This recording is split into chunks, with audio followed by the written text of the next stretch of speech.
Bonjour à toutes et à tous. Ce samedi 23 août 2025 à 8h06 du matin exactement aura lieu la prochaine nouvelle lune. Comme d'habitude, lors d'une nouvelle lune, la lune et le soleil se trouvent dans le même signe. Pour cette nouvelle lune, la lune et le soleil se trouveront dans le magnifique signe de la Vierge, et ce, en degré zéro. La lune se trouvera en degré zéro de la Vierge. Alors déjà qu'une nouvelle lune, c'est le début d'un cycle, c'est le moment de poser une intention. Ça apporte une énergie de renouveau. Mais en plus, cette nouvelle lune a lieu en degré zéro. Quand une planète se trouve en degré zéro d'un signe, eh bien, la planète prend vraiment toutes les qualités à l'état pur de ce signe, y compris l'innocence et la naïveté des qualités de ce signe en question. Donc, innocence, pureté de la Vierge, tout ça, ça va bien ensemble. Donc, on a cette nouvelle lune hyper puissante, et je trouve très amusant que elle ait lieu justement le dernier week-end avant la rentrée des classes. Bon, avant la rentrée des classes, c'était début septembre. Maintenant, selon où vous vous trouvez en Belgique, c'est à un moment différent, mais moi je suis à Bruxelles, et donc l'énergie de la rentrée des classes, on la sent déjà dans l'air, et ça commence la semaine prochaine, lundi prochain. Lundi, le 25, c'est la rentrée des classes officielle dans la région bruxelloise. Et du coup, il y a cette énergie de renouveau, on reprend les cours, qui est vraiment là dans l'air, et cette nouvelle lune en Vierge vient vraiment vous dire faites de l'eau de lune en Vierge de vendredi à samedi, et comme ça vous allez pouvoir boire cette eau de lune pour vraiment profiter du renouveau de ce cycle qui recommence. Alors, si vous êtes étudiant, si vous aviez une seconde cesse, ça a déjà recommencé là en août. Imaginons si vous êtes étudiant, si vous êtes écolier. Quel joli mot sur année. Si vous êtes écolier, que vous retournez à l'école, il y a vraiment ce truc, les vacances sont terminées, on doit reprendre un schéma régulier, on doit reprendre un peu une structure, des bonnes habitudes journalières, parce que l'école recommence. Ça, c'est vraiment le point fort de la Vierge, en fait. La Vierge est un signe assez bien, je trouve, incompris.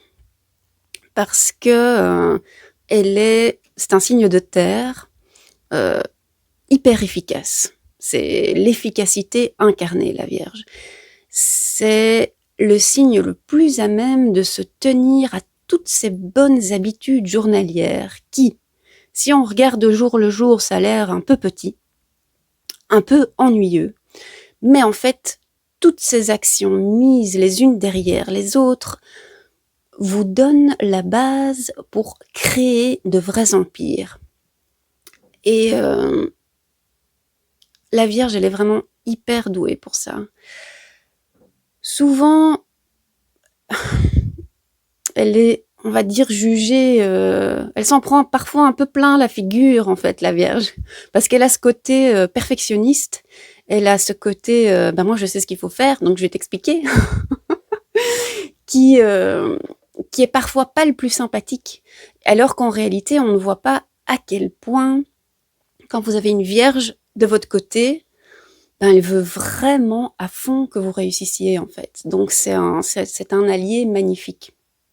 Alors ce serait bien pour la Vierge qu'elle soit son propre allié, qu'elle soit le meilleur allié ou la meilleure alliée pour lui-même ou pour elle-même. La Vierge a mauvaise réputation, parfois mauvaise réputation, justement à cause de ça, à cause de son côté perfectionniste, à cause de son côté elle fait attention aux détails, elle est un peu ennuyeuse et tout ça. Alors que on oublie le côté magique de la Vierge. On oublie, oui, la Vierge fait attention aux détails. Oui, la Vierge est attentive et attentionnée chaque jour aux petites choses et aux grandes choses. Mais la magie de la Vierge, c'est que bah, je sais pas comment mieux le dire que c'est une prêtresse en fait. C'est une prêtresse, c'est une déesse, c'est la prêtresse de l'élémentaire. Et là, une force incroyable de réalisation, d'arriver au bout de ses projets ou d'aider quelqu'un, d'aider une autre personne à arriver au bout de son projet. Et cette magie de la Vierge, je trouve qu'on a tendance trop souvent à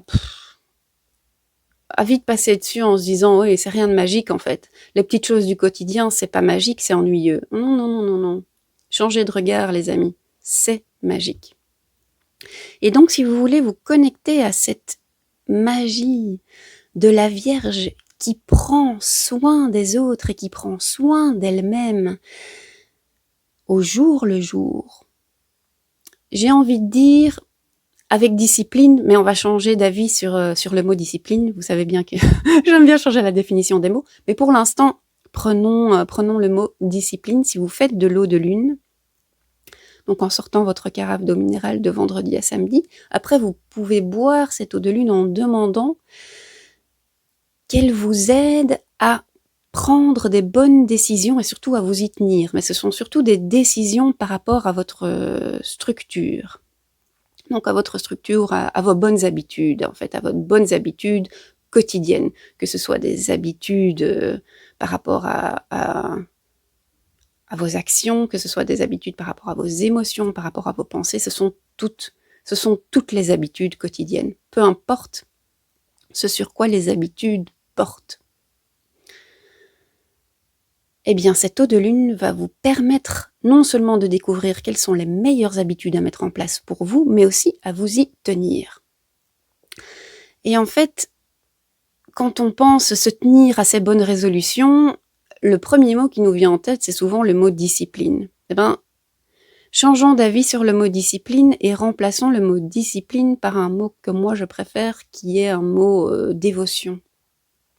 La dévotion envers un projet, envers une personne, envers soi-même, il y a derrière le mot dévotion beaucoup d'amour en fait. Vous faites les choses par amour, par dévotion, par amour. Parce que discipline, oui ok, on peut faire, oui. Alors, si vous y arrivez, tant mieux, hein, à être discipliné, mais il y a un truc de la carotte et du bâton avec la discipline. Je ne sais pas si l'amour est vraiment partout dans tous les coins quand on utilise le mot discipline. D'ailleurs, en chamanisme, souvent on utilise les qualités, les particularités des animaux pour s'inspirer. Et on s'inspire de leur comportement. Et il y a déjà quelques temps, je me disais, tiens, mais si je voulais être plus disciplinée, je ferais appel à la médecine de quel animal? Quel animal est discipliné? Ah, purée, les gars, aucun animal est discipliné, en fait. Il n'y a aucun animal auquel on a collé l'étiquette de discipliné, je suis discipliné. Je suis un pingouin, je suis discipliné. Oh, pardon. N'importe quoi. Remplacez le mot discipline par le mot dévotion. Si vous voulez vous prendre la tête avec des questions philosophiques, comme je vous l'expliquais, on est en degré 0 de la Vierge. Et donc, on a vraiment cette nouvelle lune qui va nous apporter toutes les qualités les plus pures de la Vierge. Innocence y compris. Naïveté y compris. Et une question que j'avais envie de vous demander, c'était quelle différence vous faites entre la virginité et la pureté. Ici, c'est presque une question de morale, en fait, mais c'est venu. La question s'est soulevée dernièrement dans mes conversations. Est-on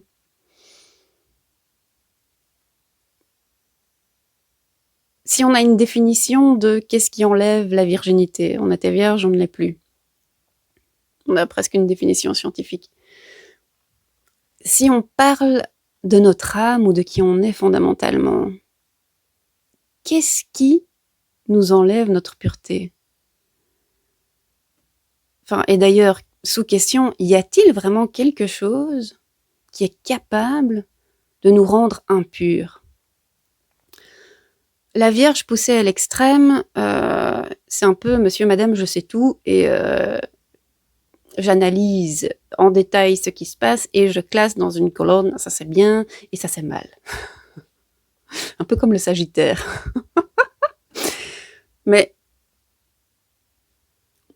qu'est-ce qui est vraiment bien, qu'est-ce qui est vraiment mal? Voilà, je vais pas rentrer plus dans les détails, c'est juste une question que je lance en l'air sur cette idée de pureté. Est-ce que vous croyez, quelle est votre croyance sur vous-même? Est-ce que vous pensez que vous êtes un être pur ou est-ce que vous pensez que vous êtes un être impur? Et qu'est-ce qui vous a rendu impur? Est-il vraiment possible que quelque chose vous rende impur? N'y a-t-il pas quelque chose, une partie de vous, à l'intérieur de vous, à l'extérieur de vous, dans l'univers, je ne sais pas, qui est incorruptible? C'est le mot que je cherchais. Incorruptible. L'incorruptible pureté, les amis. Cette nouvelle lune en Vierge en degré zéro va nous permettre de trouver l'incorruptible pureté. Là-dessus, je vous souhaite une excellente nouvelle lune et je vous dis à tout bientôt.